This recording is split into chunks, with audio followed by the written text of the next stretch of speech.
क्या आपको पता है कि आपकी करंट रियलिटी एक्चुअल रियलिटी नहीं है? यानी आप जो अपनी करंट रियलिटी में देख रहे हो वो कोई सच्चाई नहीं है बल्कि एक इल्यूजन है। एक ऐसा इल्यूजन जिसे देखने की वजह से आपने अपने जीवन में उसे अपनी सच्चाई बना लिया है। लेकिन क्योंकि वो एक इल्यूजन है, रियलिटी नहीं, इसीलिए उसे चेंज किया जा सकता है। और हो सकता है ये चीज़ आपको ज़रूरत से ज़्यादा मुश्किल लगती हो, लेकिन ये ज़रूरत से ज़्यादा आसान भी है। सबसे पहले ये समझते हैं कि आपकी जो करंट रियलिटी है वो आपका इल्यूजन कैसे है, यानी वो झूठ कैसे है, वो सच कैसे नहीं है। क्योंकि रियलिटी में तो दिखाई यही दे रहा है कि हेल्थ अच्छी नहीं है, रिलेशनशिप खराब है, जॉब नहीं है, मनी नहीं है। तो ऐसे में ये चीज़ इल्यूजन कैसे हुई और ये रियलिटी कैसे नहीं हुई? तो इसका मतलब सिंपल है, मैं और आप, हम सभी अपने लाइफ के क्रिएटर खुद हैं। और हमारी जो रियलिटी बनती है वो हमारी रियलिटी की वजह से नहीं बनती, हमारे थॉट्स, हमारी फीलिंग्स की वजह से बनती है। यानी ये टोटली हमारे ऊपर डिपेंड करता है कि हम क्या सोचते हैं, क्या फील करते हैं। और जैसा हम सोचेंगे, जैसा हम फील करेंगे, वैसी ही रियलिटी को हम क्रिएट कर लेंगे। मतलब एक्चुअल में देखा जाए तो रियलिटी और कुछ नहीं, रियलिटी आपके थॉट्स और आपकी फीलिंग्स है जिस पर आपका पूरा पूरा कंट्रोल है। अगर आपके अकॉर्डिंग आपकी रियलिटी नहीं है तो इसका मतलब है कि आपके अकॉर्डिंग आपके थॉट्स और फीलिंग्स नहीं चल रहे। मोस्टली लोगों की हैबिट ये होती है कि रियलिटी में वो देख करके अपने जीवन को जी रहे होते हैं और रियलिटी में देखते हुए वो अपने थॉट्स और फीलिंग्स को क्रिएट कर रहे होते हैं। जिस रियलिटी को आप देख रहे हो और जिसको देख करके आप फील कर रहे हो वो तो एक्चुअल रियलिटी है ही नहीं। तो उस जगह पर जब आप देखते हो, मान लीजिए आपकी रियलिटी में आपका रिलेशनशिप खराब है और उस खराब रिलेशनशिप को लेकर के आप परेशान हो रहे हो अपने थॉट्स और अपनी फीलिंग्स में, तो एक्चुअल में देखोगे तो जो रियलिटी थी, यानी जिसको आप रियलिटी बोलते हो, जो एक्चुअल में इल्यूजन है, उस इल्यूजन को देखते हुए आप अपनी रियलिटी यानी अपने थॉट्स को चेंज कर रहे होते हो। और क्योंकि आपके थॉट्स, आपकी फीलिंग्स रियलिटी है, अब वो डिपेंड है उस पर्टिकुलर टॉपिक पे जिस पे आप देख रहे हो, ऑब्जर्व कर रहे हो। और उसको देखने की वजह से वो चेंज नहीं हो सकता क्योंकि रियलिटी में आपका कंट्रोल नहीं होता। रियलिटी में जब आप देख रहे हो, यानी जो आपके बाहर देख रहे हो करंट रियलिटी में, एक मैनिफेस्टेड रियलिटी में कि ये रिलेशनशिप बिगड़ा हुआ है और उस जगह में जो भी बुरी चीज़ हो रही है आप वो सारी चीज़ें देख रहे हो, तो आप उस थॉट्स और उस फीलिंग से उस चीज़ को रिक्रिएट कर रहे हो और उसी चीज़ को अपनी रियलिटी बार बार बनाते जा रहे हो। अब इस चीज़ को मैं आपको एक सिंपल एग्जांपल से समझाता हूँ ताकि आप समझ पाओ कि मैं क्या कहना चाह रहा हूँ। एक सब्जेक्ट है आपके बाहर, वो आपका रिलेशनशिप हो सकता है, आपका करियर हो सकता है, मनी हो सकता है, हेल्थ हो सकता है। इसमें हम एक सब्जेक्ट ले रहे हैं अपनी तरफ से, स्पेसिफिक पर्सन। अब स्पेसिफिक पर्सन और आपका कुछ ना कुछ रिलेशन है, भले ही वो टूटा हुआ हो लेकिन स्टिल वो एक रिलेशन है। या तो वो एक अच्छा रिलेशन है या तो वो एक बुरा रिलेशन है, लेकिन एक रिलेशन है। अब उस रिलेशन को जब आप देखते हो ना, उसकी रियलिटी क्या बनेगी ये टोटली आपके ऊपर डिपेंड करता है। यानी अगर आपका ये रिलेशनशिप खराब है इस पर्सन के साथ और आप इसको सुधारना चाहते हो, तो आप रिलेशनशिप को बार बार खराब बोल करके, उसकी बार बार कमियां निकाल करके, इंसान की या अपने रिलेशनशिप की बार बार कमियां निकाल करके आप उसको मैनिफेस्ट नहीं कर सकते क्योंकि उस टाइम पे आप उस नेगेटिव रियलिटी में देख रहे हो जो आपकी रियलिटी नहीं है। इस जगह पर आपको क्या करना है, आपको अपनी चॉइस को समझना है। चाहे रियलिटी में कुछ भी होता रहे, जिसको हम करंट रियलिटी बोल रहे हैं, चाहे इस करंट रियलिटी में कुछ भी होता रहे, उससे कोई फर्क नहीं पड़ता। अब वो रियलिटी जो बनी है ना, वो आपके थॉट्स से बनी है। अब वापस से आप उन्हीं थॉट्स को क्रिएट करोगे, वापस से सेम रियलिटी रिपीट होती रहेगी। अगर आप चाहते हो कि इस रियलिटी को आप चेंज करो और वो पर्सन आपके लिए चेंज हो जाए, ये रिलेशन आपके लिए अच्छा हो जाए, तो आप उस पर्सन को नहीं बोलोगे कि मेरे लिए बदल जाओ या अपना बिहेवियर बदल लो, क्योंकि अगेन आप अपने से बाहर जा रहे होंगे उस जगह पे और उस जगह पे आपका कंट्रोल नहीं होगा। लेकिन आपका कंट्रोल कहाँ है? आपका कंट्रोल आपके थॉट्स और आपके फीलिंग्स में है। और जब आप ये डिसाइड कर लोगे कि मैं इस करंट रियलिटी को देखने से इनकार करता हूँ और मेरी रियलिटी वही होगी जो मैं चाहता हूँ या जो मैं चाहती हूँ, इस जगह पर कंट्रोल आपके हाथ में आ जाता है। क्योंकि अगर आप सेम चीज़ को बार बार रिपीट करते हो और एक्सपेक्ट करते हो कि उस सेम चीज़ से कोई डिफरेंट रिजल्ट निकलेगा, तो ऐसा कभी नहीं होता। अगर आप चाहते हो कि आपका रिजल्ट डिफरेंट आए तो आपको एफर्ट भी चेंज करना होता है। और ये लॉ ऑफ अट्रैक्शन के ही नहीं बल्कि दुनिया के बहुत सारे मोटिवेशनल स्पीकर्स ने इस पे बात की है कि अगर आप एक ही चीज़ को बार बार करते रहोगे तो रिजल्ट भी आपको सेम ही मिलेगा। आप डिफरेंट रिजल्ट चाहते हो तो आपको डिफरेंट एफर्ट लेना होगा। और इस जगह पे इसको एफर्ट भी नहीं बोलेंगे, एक डिफरेंट अप्रोच आप इसको बोल सकते हो देखने की। इसका मतलब ये होता है कि अपने बिहेवियर को अपने अंदर से पूरी तरह से चेंज कर देना। अगर आपकी आदत है बहुत ज़्यादा कंप्लेनिंग करने की, तो अब उस आदत को आप छोड़ने का ट्राई करोगे, यानी उसको छोड़ने के लिए आप एफर्ट लोगे। इसका मतलब ये नहीं है कि आप एक दिन में ही अपनी कंप्लेन की हैबिट को ख़त्म ही कर दोगे। इसका मतलब ये है कि अगर आप एक दिन में 100 बार कंप्लेन करते हो तो 100 की जगह आप 50 बार करोगे, फिर उसी 50 को 40, 10, 20 इस तरीके से कम करते जाओगे। क्योंकि यही आपकी करंट रियलिटी को दिखा रही होती है। यानी आपके अराउंड जो भी हो रहा होता है, जब आप उन चीज़ों को देखते हो ना, देखते ही आपकी कुछ वाइब्रेशंस एक्टिवेट होती है। और इसको समझना बहुत ज़्यादा डिफरेंट है कि आपको कौन सी वाली चेंज करनी है, क्योंकि हर किसी को चेंज करने की जरूरत नहीं होती। जिस भी जगह पे आप नेगेटिव फील करते हो उस चीज़ को चेंज करने की जरूरत है। क्योंकि किसी भी सब्जेक्ट के बारे में सोच करके या किसी भी चीज़ को देख करके आप नेगेटिव फील कर रहे हो, इसका मतलब ये है कि उस चीज़ को आप अपने जीवन में नहीं चाहते हो। और यूनिवर्स कैसा है, यूनिवर्स ये नहीं देखता कि आप क्या चाह रहे हो क्या नहीं चाह रहे हो। यूनिवर्स देख रहा है आपका फोकस किस जगह पे है, और जिस जगह पे आपका फोकस है उसको आपकी लाइफ में ला देता है।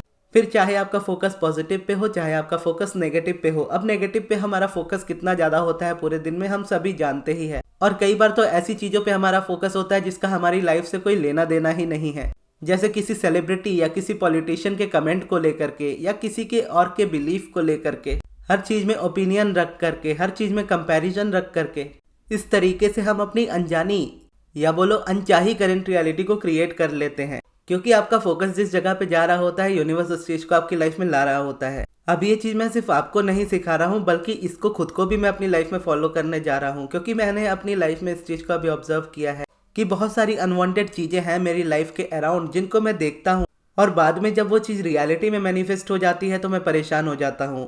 जस्ट बिकॉज मैं यूट्यूब पर हूँ और आपके सामने इन बातों को रख रहा हूँ, इसका ये मतलब बिल्कुल नहीं है कि मैं आपसे कुछ बहुत ज़्यादा डिफरेंट हूँ। कई बार रियलिटी में ऐसा होता है कि मैं भी इसी तरीके से क्रिएट कर रहा होता हूँ, मैं भी इसी तरीके से रिएक्ट कर रहा होता हूँ। बस इतना है कि मेरे मेडिटेशन या मेरी प्रैक्टिस की जो जर्नी है लॉ ऑफ अट्रैक्शन की, वो इतनी आगे बढ़ चुकी है कि मैं इन चीज़ों को जल्दी बैलेंस कर सकता हूँ। किसी नेगेटिव पॉइंट ऑफ अट्रैक्शन में से निकलने में पहले मुझे सालों लग जाते थे, फिर भी मैं नहीं निकल पाता था। अब 1-2 दिन में या मैक्स टू मैक्स 1 हफ्ते में उस तरीके से मैं निकल जाता हूँ। चाहे जितनी भी बड़ी प्रॉब्लम हो, जल्दी निकल जाता हूँ उसमें से। और मैं समझ जाता हूँ कि उस जगह पे मुझे क्या करना चाहिए और कैसे करना चाहिए। तो सबसे पहली चीज़ जो यहाँ पर ये आती है, जो आपको करनी चाहिए और जो मुझे भी करनी चाहिए, वो है अपने अराउंड अनवांटेड चीज़ों को हटाना। फिर वो चाहे इंस्टाग्राम रील्स हो, फिर वो चाहे न्यूज़ हो, फिर वो चाहे मूवीज़ हो, चाहे कुछ भी हो। अब मेरे अराउंड अगर मैं अपने पर्सनल एक्सपीरियंस से बताऊँ ना, तो मुझे क्या अनवांटेड ज़्यादा चीज़ें लगती है मेरे अराउंड। मैं रील्स बहुत ज़्यादा देखता हूँ, प्लस उसको शेयर बहुत ज़्यादा करता हूँ। और एक होता है ना हर किसी के लाइफ में इस तरीके का कि आपने कुछ देखा, आपको पसंद आया, आपसे रहा नहीं जाएगा बिना उसको शेयर किए। और जब आप शेयर करते हो फिर आपके फ्रेंड भी आपको शेयर करते हैं। और इंस्टाग्राम देखोगे तो एक ऐसी जगह है जहाँ पे आपको रील्स में कुछ भी दिख सकता है, आप देखना चाहो या ना चाहो। वहाँ पर ऐसा नहीं है कि जैसे यूट्यूब में होता है कि आप नॉट इंटरेस्टेड दबा दो या डोंट रिकमेंड चैनल दबा दो तो उससे रिलेटेड आपको वीडियोस कभी नहीं दिखेंगी। लेकिन इंस्टाग्राम में इसका टोटली अपोजिट है। आप उस जगह पर नॉट इंटरेस्टेड करके देखो, आपको वही रील दोबारा बार बार दिखेंगी। तो कुछ चीज़ें होती है जो आपको ट्रिगर कर देती है, कुछ चीज़ें आपको एंगर कर देती है, कुछ फ्रस्ट्रेट कर देती है, कुछ सैड कर देती है। अब इस जगह पे होता क्या है, 17 सेकंड्स टेक्निक के बारे में आप जानते होंगे। इससे पहले भी मैंने उस पर वीडियो बनाई है, जिसमें अब्राहम कहती है कि आप किसी पर्टिकुलर सब्जेक्ट पे, किसी पर्टिकुलर टॉपिक पे एज लिटिल एज 17 सेकंड्स आप फोकस करते हो तो उस चीज़ को आप एक्टिवेट कर देते हो। और उसके 17 इंटू 4 साइकिल्स में जब आप जाते हो तो 17 इंटू 4 68 होता है। तो जब आप किसी चीज़ को देखते हो 17 सेकंड तक, तो उस तरह के थॉट्स आपके माइंड में और ज़्यादा एक्टिवेट होने लगते हैं, उस तरह की चीज़ें आपको और दिखने लगती है। फिर वो जब 68 सेकंड्स तक जाती है ना, तो वो एक मैनिफेस्टेड रियलिटी में आने लगती है। और रील्स की लेंथ अगर देखोगे तो मैक्स टू मैक्स कितनी होती है, 30 सेकंड्स की या 1 मिनट की, और उससे थोड़ी ऊपर। तो जब आप रैंडम स्क्रॉलिंग कर रहे होते हो इंस्टाग्राम में और आपको एक के बाद एक रील्स दिख रही है, अब उस रील का अगर आप देखोगे, जिसने उसको बनाया है उसने सामने हुक रखा है, हुक के बाद आपको इस तरीके से इंगेज करने के लिए उस रील को बनाया है ताकि आप एंड तक उसको देखो। तो वो पूरी स्ट्रैटेजी के साथ रील बनी है, आप उसको देख रहे हो। और उनका एक ही है कि आप उसको एंड तक तब देखोगे जब आपका वो इमोशन एक्टिवेट होगा जिसके लिए आप वो देख रहे हो। फिर चाहे वो एंगर हो, फिर चाहे आपकी वो कोई भी इमोशन हो, सैडनेस भी हो सकता है, आपका ट्रिगर करने का भी हो सकता है। जब आप उसको देख रहे हो तो कुछ इमोशंस ट्रिगर हो रहे हैं, और जब आप उसको शेयर कर रहे हो तो शेयर करने से उसका डिस्कशन बढ़ रहा है। क्योंकि जब आप शेयर करोगे तो लोग उसको देखेंगे तो उसके बारे में रिलेटेड बातें होंगी। और ऑब्वियस है कि रील्स में आप जो भी देखोगे सारी चीज़ें आपके अकॉर्डिंग नहीं होंगी, सारी चीज़ें आपकी पसंद की नहीं होंगी। तो ऐसे में कितनी सारी रील्स में आप 17 सेकंड टू 68 सेकंड्स अपना फोकस दोगे, हर तरह की नेगेटिव फीलिंग्स आपको घेर लेंगी। और एट द एंड क्या है, यूनिवर्स आपके फोकस पे चीज़ों को आपकी लाइफ में मैनिफेस्ट करता है, तो वो चीज़ें आपकी लाइफ में मैनिफेस्ट होने लगेंगी, जाने या अनजाने में। और कई बार ऐसा भी होता है ना, कोई चीज़ें बहुत फास्ट मैनिफेस्ट हो जाती है। तो बेसिकली कहने का ये मतलब है कि जब हम रील्स स्क्रॉल कर रहे होते हैं तो वो हमारे सेंस में नहीं होते, हम 17 सेकंड टू 68 सेकंड का बहुत बुरा इस्तेमाल कर रहे होते हैं उस जगह पे। और देखा जाए तो वो चीज़ें जो होती है टोटली अनवांटेड होती है, यानी हम उसमें बहुत सारी ऐसी चीज़ें हैं जो हम नहीं देखना चाहते हैं पर्सनली, लेकिन फिर भी हमें दिखाई जा रही है। तो ठीक उसी तरीके से अपनी लाइफ में फिर हम वो मैनिफेस्ट करने लगते हैं जो हम नहीं चाह रहे हैं, स्टिल हमारी लाइफ में मैनिफेस्ट हो रहा है। और क्योंकि ये अनवांटेड है हमारी लाइफ में, इसका कोई काम ही नहीं है, तो आप इसको छोड़ सकते हो चाहो तो, या इसको कम कर सकते हो।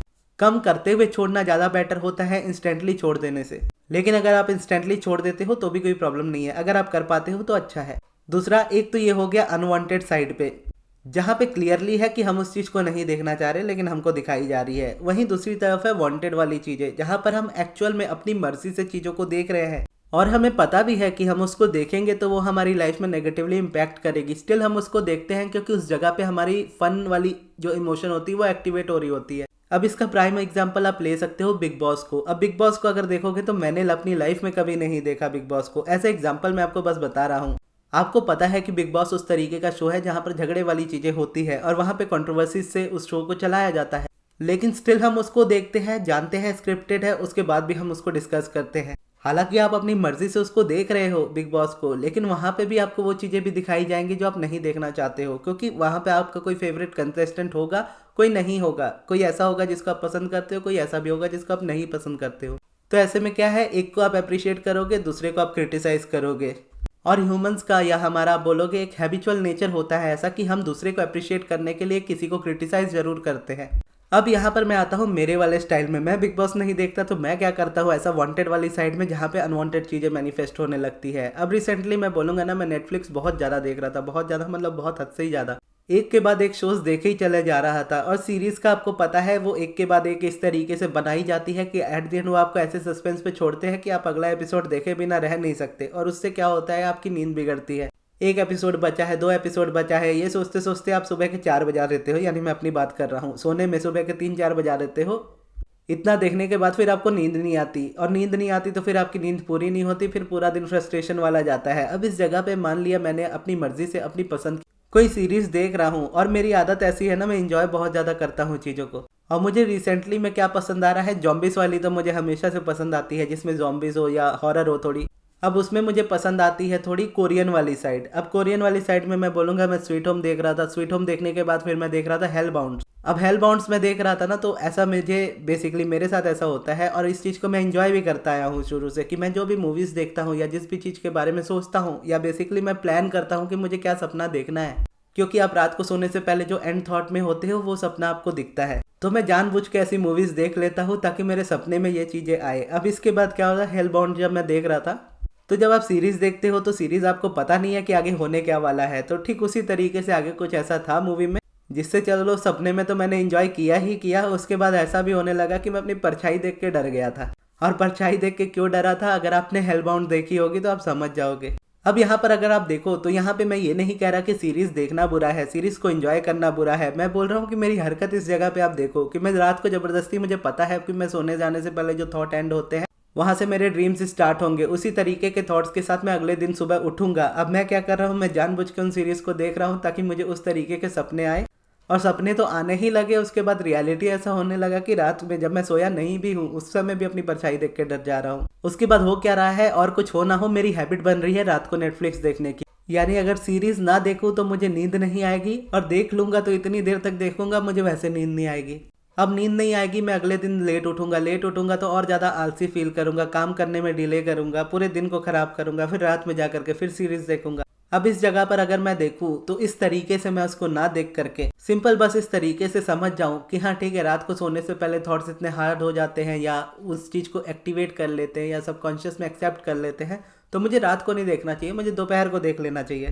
दोपहर को मैं 2 एपिसोड एक्स्ट्रा भी देख लूँ तो कोई बात नहीं, लेकिन स्टिल आदत ऐसी बन जाती है कि रात को ही देखना है, क्योंकि फिर सपने में नहीं आएगा तो फिर अगले दिन मैं सोचूंगा क्या। तो इस तरीके का बेसिकली माइंडसेट हो जाता है। तो यहाँ पे देखोगे तो ये भी अनवांटेड है। एक तरफ तो रील्स का जो बताया वो टोटली अनवांटेड है, वहाँ पे मुझे नहीं पता कि मुझे क्या दिखाया जाएगा और ना ही मैं वो देखना चाह रहा हूँ। और दूसरी जगह पे बिग बॉस जैसे शोज या फिर मेरा नेटफ्लिक्स, इस जगह पर अगर आप देखोगे तो देखने में बुराई नहीं है, जस्ट वैसा है कि एक्सेसिव उस चीज़ का। अब बिग बॉस का तो ये हो जाता है कि वहाँ पर अगर आप देख रहे हो तो कंपेरिजन आप करोगे ही, एक को अप्रिशिएट करने के लिए दूसरे को क्रिटिसाइज आप करोगे ही। लेकिन अगर आप नेटफ्लिक्स वाला देखोगे तो मेरा सीन देखोगे, मैं जानबूझकर इस चीज़ को इस तरीके से कर रहा था और ज़बरदस्ती अपनी प्रॉब्लम्स को बढ़ा रहा था, ये जानते हुए कि हाँ ये चीज़ मुझे नेगेटिवली इम्पैक्ट करेगी। और की भी मेरी नींद डिस्टर्ब हुई, खाना पीना डिस्टर्ब हुआ, मेरा नेगेटिव मोमेंटम बढ़ा, मेरी रेजिस्टेंस बढ़ी, इस जगह पे मैंने देखा उन चीज़ों को मैनिफेस्ट होते हुए जो मैं अपनी लाइफ में नहीं चाहता हूँ। तो फिर मैंने इन चीज़ों को कम कर दिया अपनी लाइफ में, रील्स देखना भी कम कर दिया, शेयर करना भी थोड़ा बहुत कम कर दिया, और उसके बाद यहाँ राइट हैंड साइड में अगर मैं देखूँ तो सीरीज़ देखना भी मैंने कम कर दिया, और सब्सक्रिप्शन भी जो आगे चल के मेरा रिन्यू होता है उसको भी मैंने कैंसिल कर दिया। अब यहाँ पर मैं आपको कहना क्या चाह रहा हूँ, मैं आपको यहाँ पे ये कहना चाह रहा हूँ कि देखो कितनी अनवांटेड चीज़ें हैं हमारी लाइफ में, हमारे अराउंड, जिनकी बिल्कुल भी ज़रूरत नहीं हमें करने की, स्टिल हम उस चीज़ को करते हैं, और कितने एक्सेस में करते हैं। क्योंकि अगर आप एक्सेस में कर रहे हो, अगर मैं एक मूवी देख रहा हूँ, मूवी 2-2.5 घंटे की है, मुझे पता है कि वो एक मूवी है, उसको मैं एक मूवी की तरह देखूंगा, लेकिन एक सीरीज़ को मैं कंटिन्यू अगर देखे जाऊँ तो एक टाइम आएगा मैं भूल जाऊंगा कि ये मूवी है, ये सीरीज़ है, उसमें मैं डूब जाऊंगा। बस वही चीज़ होती थी। तो अगर आप भी देखते हो तो मैं आपको मना नहीं कर रहा कि मत देखो, मैं आपको बस ये कह रहा हूँ कि उस पर आपकी लिमिट होनी चाहिए, और जो मैं कर रहा था, जिस तरीके से मैं कर रहा था, उस तरीके से तो बिल्कुल भी नहीं करना। अगर आप इतना करते हो ना कि आपकी अनवांटेड रियलिटी देखने की जो आदत है वो बहुत हद तक हट जाएगी, यानी आप जो देख रहे हो वही क्रिएट करते जा रहे हो बार बार, तो आप देखने से ही अपने आप को अवॉइड कर दे रहे हो, आप उन चीज़ों को देख नहीं रहे हो जिन चीज़ों को आप नहीं देखना चाहते हो। बेसिकली बहुत सारी चीज़ें ऐसी भी है जहाँ पर आप अवॉइड नहीं कर सकते, लेकिन ये तो सिंपल चीज़ है, इसको तो आप अवॉइड कर सकते हो। तो यहीं से मैंने सबसे पहले स्टार्ट किया, इन 2 चीज़ों को कम किया। यहाँ पर मैंने देखा कि हाँ, मेरा जो एक्टिवेशन हो रहा था बार बार थॉट्स को लेकर के, वो कम हो गया, फ्लो कम हो गया। अब दूसरी चीज़ मुझे क्या करनी है, मुझे अब्राहम की इस बात को मानना है। अगर अपनी लाइफ में अलाइनमेंट क्रिएट करनी है तो सबसे इजी तरीका यह है कि अपनी आंखों को बंद करके ज़्यादा जियो, अपनी आंखों को खोल करके कम जियो। यानी आंखें खोलोगे तो ज़्यादा वो दिखेगा जो आप नहीं देखना चाहते हो, यानी करंट रियलिटी। आंखें बंद करोगे तो आप वो देख सकते हो जो आप देखना चाहते हो, यानी इमेजिनेशन। अब जरूरी नहीं कि जब आप आंखें बंद कर रहे हो तो आप इमेजिनेशन ही कर रहे हो, आंखें बंद करके मेडिटेट भी कर रहे हो, आंखें बंद करके रेस्ट भी कर रहे हो। मोस्ट ऑफ द टाइम इसका मतलब ये है कि अपने आप को करंट रियलिटी से दूर करना, उस चीज़ से दूर करना जहाँ पर आपके एक्टिवेट होते हैं थॉट्स ज़्यादा। एक तो चलो आप अपना रील्स अपना कम कर दोगे, दूसरी तरफ आप इस चीज़ का ज़्यादा ध्यान दोगे कि आप मेडिटेट करो, आप विजुअलाइज करो। और विजुअलाइजेशन में मैं ये नहीं कहता कि आप अपने डिज़ायर को विजुअलाइज करो, विजुअलाइजेशन में वो विजुअलाइज करो जो आपको बेटर फील कराता है। जैसे मुझे पूरी बहुत पसंद है, जगन्नाथ मंदिर जाना बहुत पसंद है, तो मैं अपने आप को ज़्यादातर वहीं विजुअलाइज करता हूँ, और सबसे अच्छा विजुअलाइज भी मैं वही कर पाता हूँ। या जब आपकी आंखें खुली भी है ना तो डे ड्रीमिंग करो, यानी खुली आंखों से सपने देखो। ये भी विजुअलाइजेशन जैसा ही है, लेकिन विजुअलाइजेशन से थोड़ा आसान है। यानी जब आप आंखें बंद करके विजुअलाइज करोगे तो कई बार आप नहीं कर पाओगे, लेकिन आंखें खोल करके अगर आप कोशिश करोगे तो आप इजीली कर पाओगे। तो इन चीज़ों को जब आप अपनी लाइफ में बढ़ाओगे और उन चीज़ों को कट ऑफ करना स्टार्ट कर दोगे जो आपको रेजिस्टेंस देती है और आपके लिए ज़रूरी भी नहीं है, तो वहाँ पर आप देखोगे कि करंट रियलिटी से आपका ध्यान ऑटोमेटिकली हटना स्टार्ट हो जाएगा। और जैसे जैसे आपका ध्यान हटना शुरू हो जाएगा, आप देखोगे कि आप उतना ही बेटर फील करने लगे हो, और उतनी ही लाइफ में चीज़ें मैनिफेस्ट होने लगी है आपके फेवर में, आपके अकॉर्डिंग। और ये सिंपल होता है, इंजॉयबल होता है। तो इस तरीके से आप इस चीज़ को अपनी लाइफ में कर सकते हो। और मैंने कल ही एक वीडियो बनाई थी हो'ओपोनोपोनो प्रेयर पे, वो वीडियो अगर आप देखोगे ना, वो भी आपको इस जगह पे बहुत हेल्प कर सकती है आपकी करंट रियलिटी को इग्नोर करने में। अगर आपने वो वीडियो नहीं देखी तो आपके स्क्रीन पे यहाँ आ रही है, यहाँ से आप उसको देख सकते हो। और ये वीडियो आपको कैसी लगी कमेंट्स में ज़रूर बताइएगा, और इस वीडियो को यहाँ तक देखने के लिए बहुत बहुत धन्यवाद।